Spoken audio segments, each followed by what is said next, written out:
More reaction and insight. It's a pleasure to welcome to studio Eric Mandel, founder and director of the Middle East Political Information Network and a senior editor for security at the Jerusalem Report, and our correspondent, Balir Sladin. Gentlemen, thank you both so much. So the region is waiting and the world is waiting to see, for starters, are these talks even going to happen? The Pakistanis are urging both sides to extend the ceasefire, and that's even before the Iranians admit that they are, in fact, going to be in Islamabad. Your take at what is likely to unfold? So much at stake right now, Eric.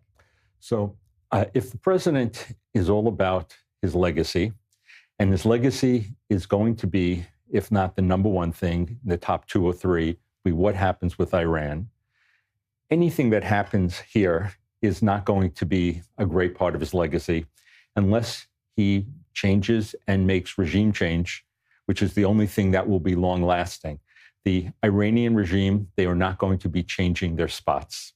They are playing America, and they're realizing the pressure points. For example, the whole idea that Israel had to stop its offensive actions in Lebanon, which had nothing to do with what was going on, was showing that they can manipulate the president. The fact that our vice president, my vice president, is going, but the Iranians have said they may not be going, that's humiliating for the world's leading superpower. And so there's, and unfortunately in the United States, in the media, we hear moral equivalence between, if you will, Iran and the United States. You hear senators who are cheering seemingly for Iran. They just don't want a Trump victory.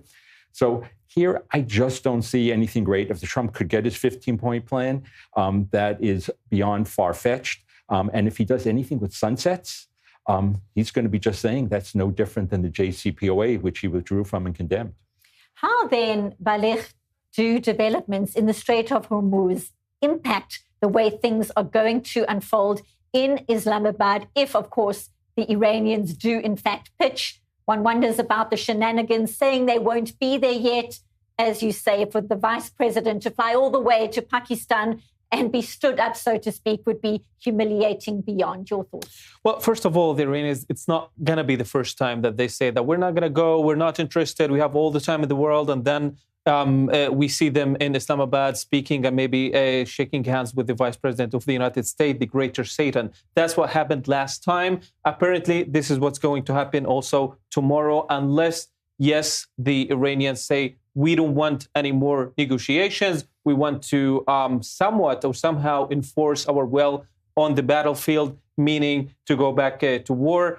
The cards that the Iranians have are very obvious to everyone. The Strait of Hormuz, they're going to try to make it dangerous for the ships to actually avoid it. That's what they need to do in order to make the oil prices go up, thinking that this is going to pressure President Trump. By the way, this could be a miscalculation because, after all, he was pressured, but he did not back down after the oil prices reached even $120 for crude oil. This is the Iranians' card. And also, of course, the attacks on the Gulf states that we have many reports saying that the Gulf states are willing to actually endure more of the Iranian attacks just to make sure that the Iranian regime will not stay intact and absolutely will not threaten them anymore. So they're going to play this card.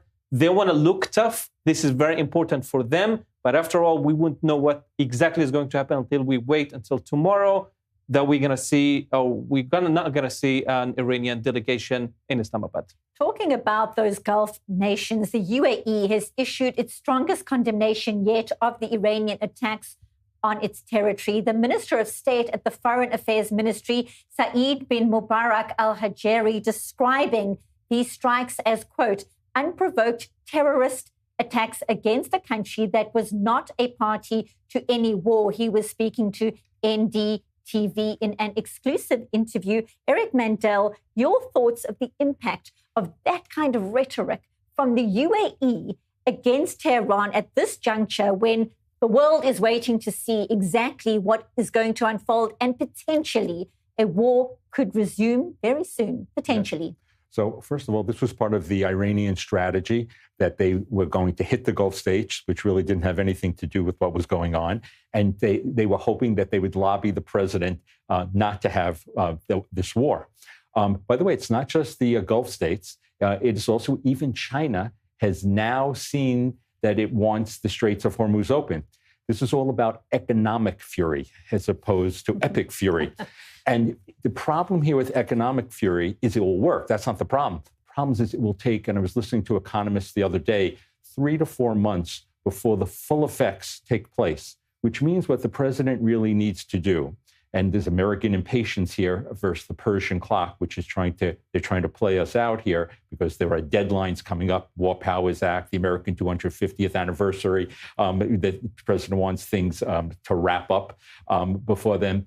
What the president really needs to do, needs to go on American national television and say, not looking with extemporaneous remarks, but reading from the teleprompter, and basically say, that it is an American national security interest for this to go on. If the Straits of Hormuz are not opened, then that means our primary adversary could close the Straits of Taiwan, the Molucca Straits, Bab el-Mandeb could be closed. Mm-hmm. This is an international waterway. This needs to be a binary issue. It needs to be opened.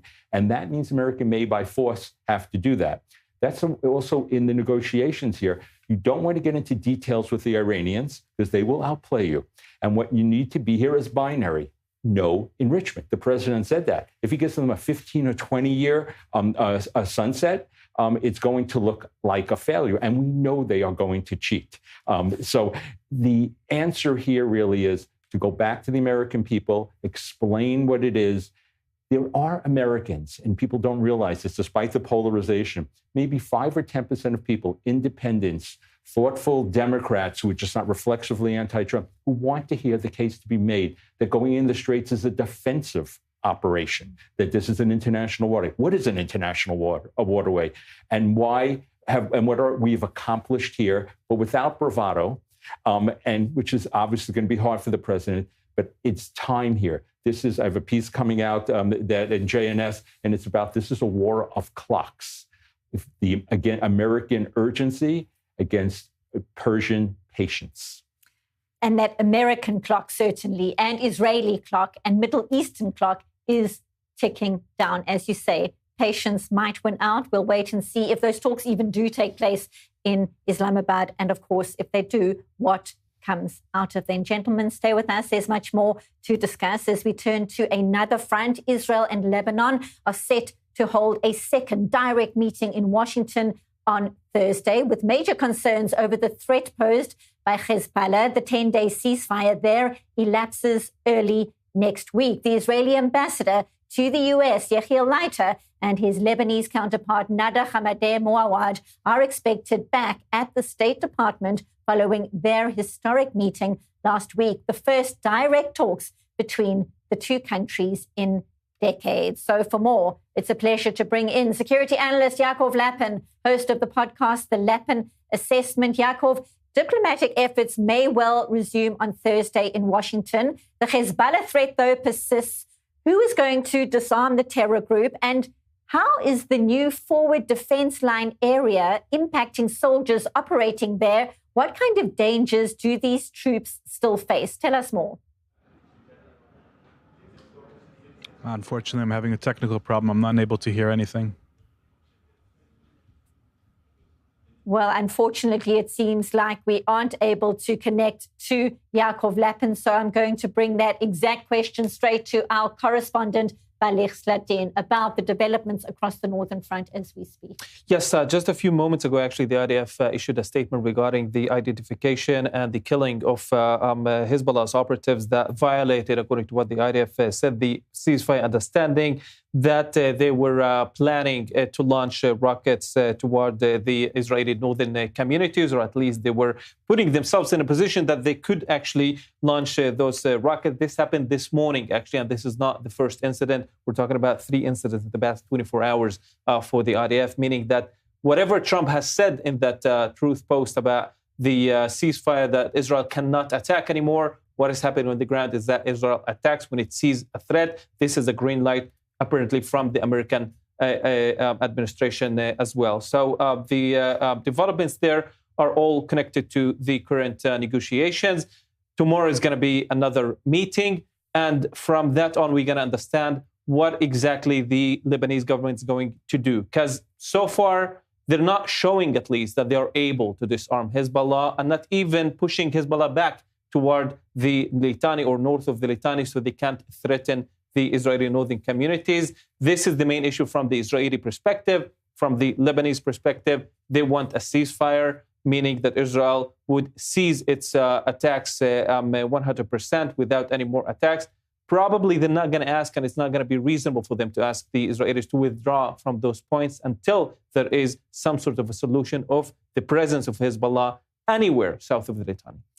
There's another development on that part of the region, and that is that 2 Israeli soldiers have been dismissed and jailed for smashing a statue of Jesus in the south of Lebanon. Of course, that picture we're looking at on our screen went viral, and now action has been taken. It certainly was swift. Correspondent Balir Sladin, you're tracking the story. What is the latest update there? Yes, we were tracking the story from the moment it started, actually a couple of days ago, with more than 10 million views on Twitter, the account that first posted this. We are talking about an incident that happened in Debel, which is a Christian town just north of the Bint Jbeil town as well. And it's a Maronite, actually, Christian village, meaning that those Christians specifically are more close to Israel. And we know, of course, of the history between Israel and the Maronite minority in Lebanon. The soldier damaged, as we see, the statue of Jesus Christ. And one more soldier was taking this picture that we all see right now. The soldier that did the act is sentenced to 30 days in prison. He is removed from combat, of course. And the other soldier as well is punished. 6 additional soldiers that were there and they did nothing. They did not prevent him. They are going to be taken or summoned and taken for elaboration on that incident, and also further handling of the of their situation also can be decided later on. The chief of staff said that he condemns the event. This is improper behavior and moral failure. And just a few minutes ago, also the IDF put out the new statue in that village that was taken to that area. This is definitely damage control. This makes Israel looks very, very bad, especially in this time where Israel is seeking this legitimacy and this closeness with the Christian world. We have 1 minute until the end of the show. Eric Mandel, if we could zoom out and look at that northern front, your assessment, your concerns right now, briefly, please. The north, Israel is dealing with a Lebanese government that is unwilling and incapable, well, at least certainly the Lebanese armed forces are unwilling and incapable of confronting Hezbollah. They are still the largest power there. What is needed is for President Trump to take off any chains, if he has, on Israel, to continue to degrade the Hezbollah forces. So maybe the Lebanese government can get control. Lebanese armed forces, unfortunately, is infected with Hezbollah officers and operatives. And I think one of the keys going forward here is not to let the Shiite population back into the south of the Litani, because then you'll be back in the years up from 1982 to 2000. A rapidly developing situation across that front. Appreciate your insights as always. Eric Mandel and correspondent Balir Sladin. Thank you so much, both of you, for being here in studio.